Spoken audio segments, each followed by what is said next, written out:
Ano? Sigurado ka ba sa sinasabi mo, ate? Pag-isipan mo sanang mabuti yan. Nay? Napasok na po ako sa school.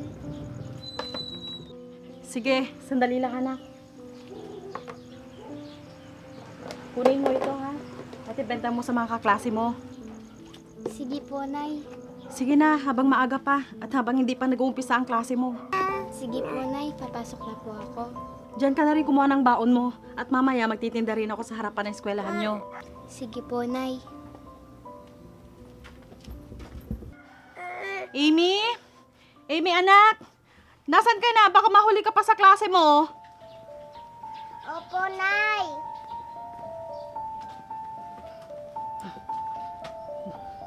Tara na, Amy, anak.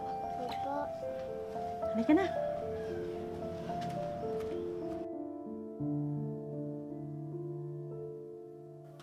Marga? Marga? Oh, ate Laila, ba't nandito ka at kasama mo pa yung mga bata? Marga? May ginagawa ka ba? Wala naman, ate. Bakit? Iiwan ko sana saglit si baby sa'yo. Iyahatid ko lang si Amy sa eskwelahan. Sige, ate, walang problema. Halika na, baby. Salamat, Marga. Siya nga pala, ate. Magtitinda ka ba mamaya ng merienda sa harap ng eskwelahan? Oo, Marga. Kailangan kong kumayod para sa mga anak ko. Ako na lang kasing inaasahan nila, kaya kailangan kong magpursige. Tama ka, ate. Sige, dito na muna ang pamangkin ko habang nagtitinda ka ng merienda. Nako, maraming salamat, Marga. Iyahatid ko na lang mamaya yung gatas niya dito. Sige na, ate. Ihatid mo na si Amy sa klase niya. Baka mahuli pa siya. Sige.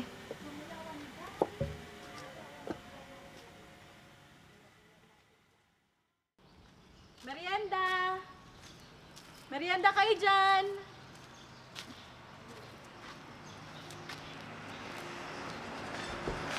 Ate, pabili nga po ito. Eto. Salamat. Ito po. Ay, salamat. Madaling naubos ang paninda ko. Nakakapag-iris ako sa bahay ko.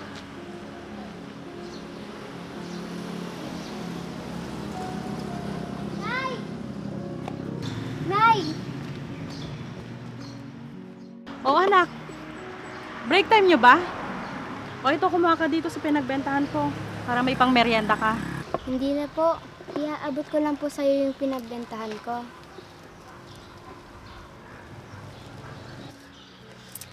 Salamat, anak. Mukhang nabenta mo lahat, ah. Opo, Nay. Masarap daw po yung luto nyo, sabi ng mga kaklase ko. Talaga, anak? Sigurado ka ba na hindi ka na magme-merienda? Hindi na po, Nay. Binigyan na po ako ng kaibigan ko ng baon niya. Ha? Nakakahiya naman sa kaklase mo. Sana kumuha ka na lang dito. Okay lang naman po sa kanya yun, Nay. Tsaka po, masarap po yung baon niya. Spaghetti po. Pagpasensyahan mo na si nanay, anak, ha? Pangako, pagluluto kita ng spaghetti sa birthday mo. Talaga po ba, Nay? Yes! Sige po, balik na po ako sa klase ko. Sige, anak.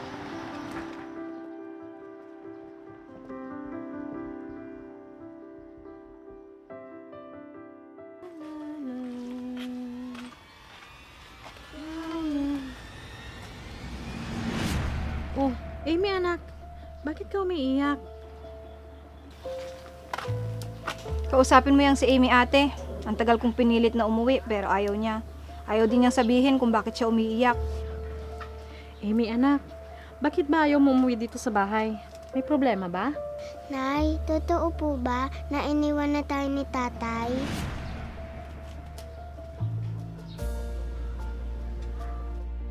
Inaasar po ako ng mga kaklase ko kasi iniwan na daw tayo ni tatay. Hindi, anak. Huwag mo na lang pansinin ang mga sinasabi nila.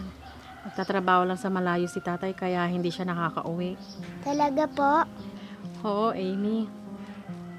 Eh bakit ka madumi?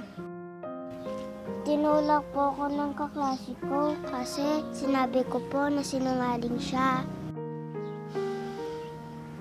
Huwag Huwag ka mag-alala. Kakausapin ko ang teacher mo para pagsabihan ng kakasi mo. Sige na, pumasok ka na sa loob at magbihis ka na. Sige po. Ate, kailan mo balak sabihin sa mga bata ang totoo? Ayokong malaman ng mga bata na iniwan na kami ng tatay nila. Sumama siya sa ibang babae. Bata pa sila at hindi pa nila maintindihan ang nangyayari. Ayokong magtanim sila ng galit sa tatay nila. Pero darating din ang araw na kailangan mong sabihin sa kanila ang totoo, ate. Oo, alam ko. Pero wag muna ngayon. Hindi ko pa kaya. Sige ate, alis na ako. Pag kailangan mo ng tulong ko, puntahan mo lang ako. Sige Marga, salamat.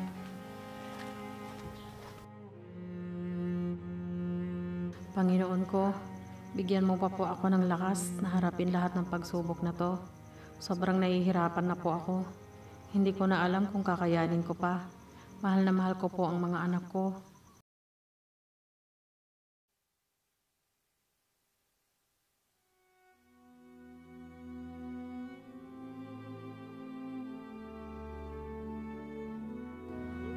Diyos ko, tawarin niyo ako sa naisip kong paraan para mabigyan ng magandang kinabukasan ng mga anak ko. Hindi ko po sila kayang bigyan ng maginhawang buhay, kaya patawad po.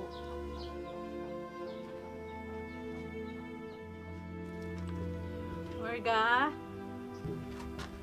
Marga? Oh ate, ikaw pala. May problema ba? Pwede ba kitang makausap? Oo naman ate. Tungkol saan ba? Halika, dito tayo.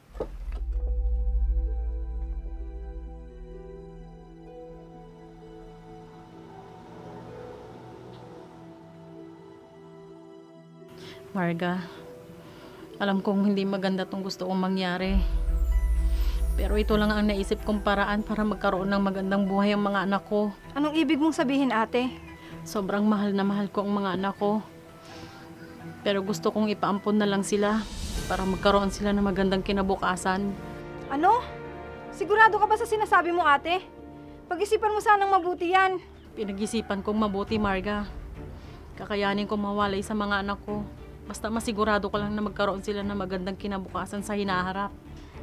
Ate, pipilitin kitang tulungan sa abot ng aking makakaya. Huwag mo lang ipaampon yung mga anak mo. Pasensya ka na, Marga, pero buo na ang desisyon ko. Ate, maawa ka sana sa mga anak mo. Magiging mas kawawa lang sila kung hanggang ganitong klase ng buhay lang ang may bibigay ko sa kanila. Alam kong wala akong karapatang baliin ang desisyon mo, ate. Pero hindi ko gusto yung gagawin mo. Alam ko ang ginagawa ko, Marga. Sige na, uwi na ako at ayusin ko pa ang gamit ng mga bata. Ate!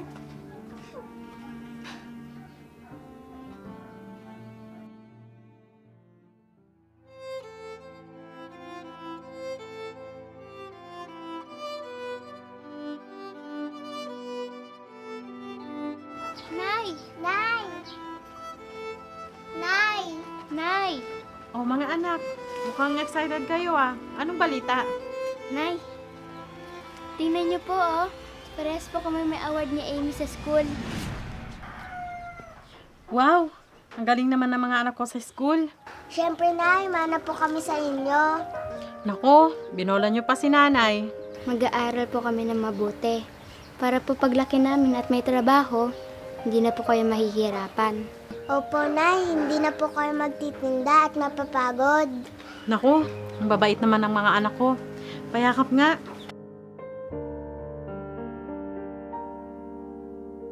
Salamat po, Panginoon, at naliwanagan ang isip ko.